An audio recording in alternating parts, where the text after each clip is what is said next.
Un effort physique s'accompagne toujours d'un ensemble de modifications importantes dans l'organisme, tant au niveau de l'activité respiratoire que de l'activité cardiaque.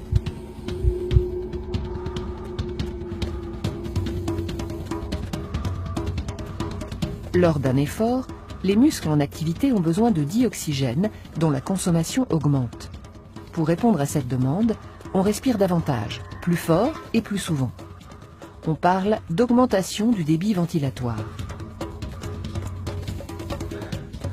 Le débit ventilatoire se calcule en multipliant le volume d'air courant, c'est-à-dire le volume d'air circulant dans l'appareil respiratoire lors d'une inspiration ou d'une expiration, par le rythme respiratoire, représentant le nombre de cycles inspiration-expiration par minute. Lors d'un effort physique, le débit ventilatoire peut passer en moyenne de 5 à 120 litres par minute.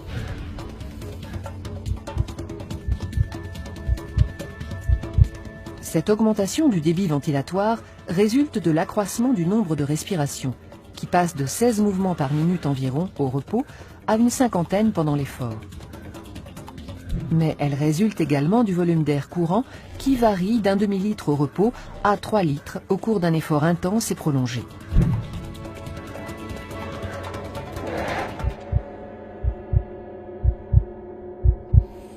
L'organisme doit apporter dioxygène et nutriments en grande quantité aux muscles. La circulation du sang dans les vaisseaux s'accélère. Débit et fréquence cardiaque augmentent nettement. La fréquence cardiaque ne dépassera toutefois pas une valeur limite, qui est approximativement donnée par la formule fréquence cardiaque maximum égale 220 moins l'âge en années.